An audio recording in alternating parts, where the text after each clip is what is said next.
Hello, welcome back. इस segment में हम लोग पढ़ेंगे बस कूलम्स लॉ, ठीक है। फिर नेक्स्ट सेगमेंट पढ़ेंगे electric field, so that you know the sequence. तो कूलम्स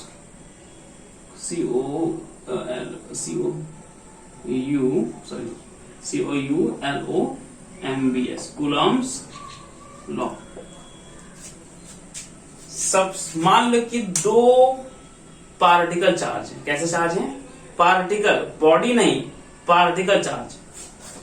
मान लो एक चार्ज है Q1 और दूसरा चार्ज है Q2, और ये दोनों सेपरेटेड है कुछ दूरी से, है ना, कुछ डिस्टेंस से। उसको हम लोग बोल रहे हैं R।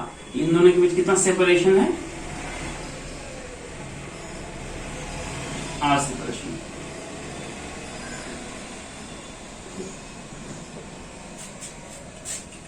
हम पार्टिकल चार्ज देने पर जोर इसलिए दे रहे हैं क्योंकि कूलम्स लॉ जो डिफाइंड है वो पार्टिकल चार्ज के लिए डिफाइंड है, किसी बॉडी के चार्ज के लिए डिफाइंड नहीं है।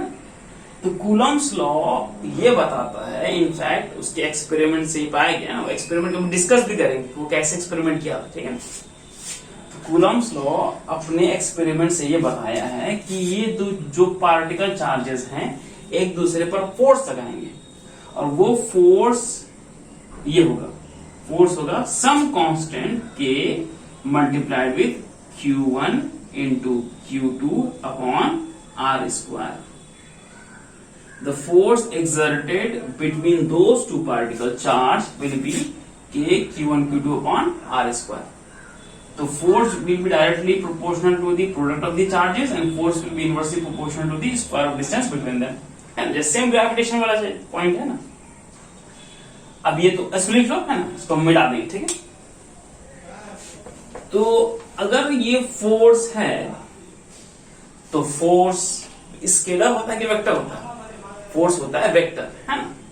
तो फोर्स अगर वेक्टर होता है तो फोर्स का डायरेक्शन भी होगा।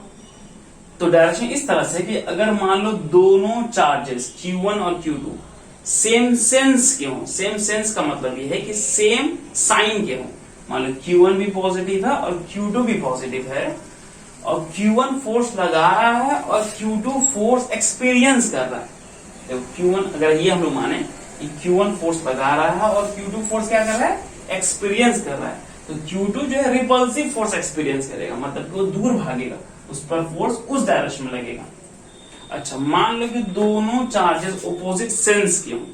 ऑपोजिट सेंस का मतलब ये है कि Q1 का जो भी चार्ज है वो Q2 के ऑपोजिट है। तो मान लो कि Q1 फोर्स लगा रहा है और Q2 फोर्स एक्सपीरियंस कर रहा है, तो उस केस में फोर्स जो होगा वो अट्रैक्टिव होगा। कहने का मतलब ये है कि Q2 जो है Q1 की तरफ खींचेगा। तो अगर इसको वेक्टोरियली लिखना है हमको, अगर हमको क्या लिखना है? वेक्टोरियली। तो कैसे हम लोग लिखेंगे इस बात को कि कूलम्स लॉ वेक्टर की फॉर्म में, तो फोर्स है वेक्टर की फॉर्म। तो एरो लगा दिए, हो जाएगा K Q1 Q2 अपॉन, अब यहां ध्यान से, यहां हो जाएगा R vector upon R cube. अब देखो, हम लोग फोर्स का डायरेक्शन किस तरह से हम लोग समझने की कोशिश किए। एक तो ये कि कौन फोर्स लगा रहा है, दूसरा ये कि कौन फोर्स एक्सपीरियंस कर रहा है। तो R वेक्टर हमको डायरेक्शन का सेंस देगा, और R वेक्टर क्या है? R वेक्टर क्या है? इट इज दी, ये अगर जो फोर्स लगा रहा है उसको हम ओरिजिन मान लें, और जहां पर फोर्स हम देख रहे हैं जिस पार्टिकल पर, उसके पोजीशन को क्या बोल रहे हैं? R vector. तो R वेक्टर क्या है कि ये फोर्स जो एक्सपीरियंस कर रहा है उसका पोजीशन वेक्टर है विद रिस्पेक्ट टू उस चार्ज के जो कि फोर्स लगा रहा है। ध्यान सुनो दोबारा से पहली बात, Q2 का जो पोजीशन होगा Q1 के रेस्पेक्ट में, उसी पोजीशन, उसी वेक्टर को क्या बोल रहे हैं? R1 वेक्टर बोल रहे हैं, R वेक्टर बोल रहे हैं। कि व्हाट इज R वेक्टर? ये फोर्स जो चार्ज एक्सपीरियंस कर रहा है उसका पोजीशन है किसके रेस्पेक्ट में? वो चार्ज जो फोर्स लगा रहा है, ठीक है। तो what is R? it is the position of, it is the position vector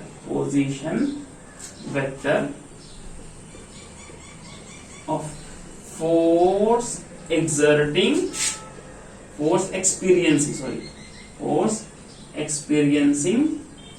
particle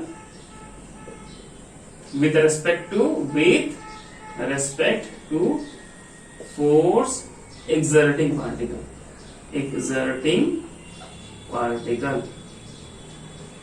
अगर हम WRT लिख रहे हैं इसका मतलब है कि विद रेस्पेक्ट टू, तो ये हो जाएगा कूलम्स लॉ वेक्टोरियल फॉर्म है ना. तो दिस इज, ये क्या है, Coulomb's law in vector form,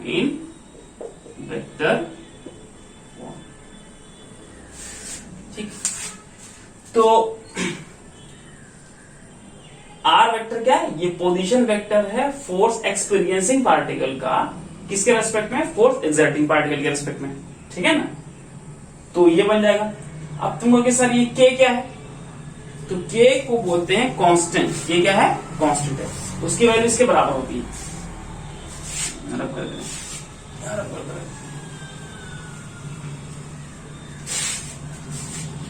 what is के,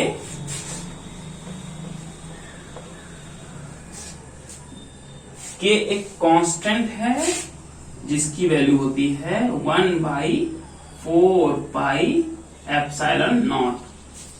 देखो 1 तो पता ही 1 है, 4 भी पता है, पाई भी पता है. ये एप्सिलॉन नॉट क्या है, देखो एप्सिलॉन नॉट को बोलते हैं परमिटिविटी ऑफ फ्री स्पेस. क्या बोलेंगे, परमिटिविटी ऑफ फ्री स्पेस. देखो वैसे इसके बारे में डिटेल में हमको कुछ पढ़ना नहीं कि एप्सिलॉन नॉट किसको बोलते हैं.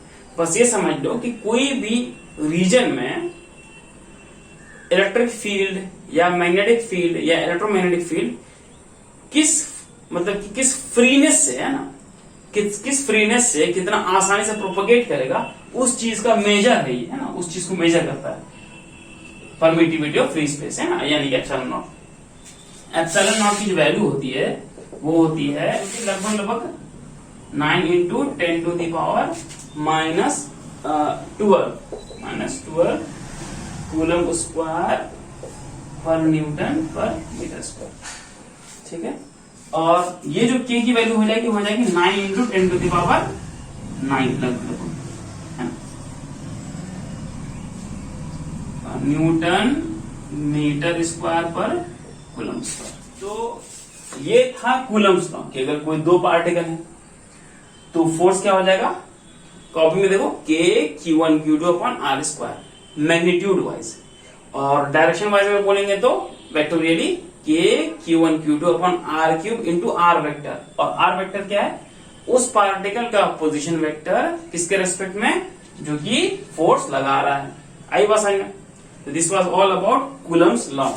अच्छा अब देखो यहां पर कुछ चीज, हाँ, इसको टेस्ट करते हैं.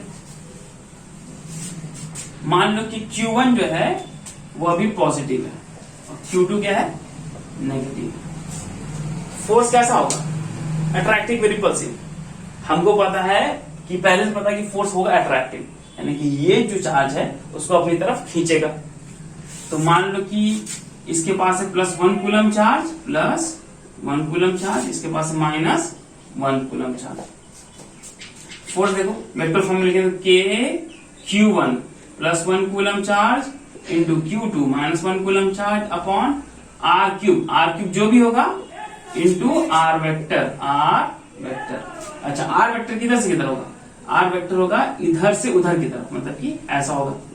R वेक्टर होगा ही नहीं होगा, फोर्स एक्सपीरियंसिंग पार्टिकल का position with respect to force exerting particle. तो R वेक्टर उधर होगा ऐसा.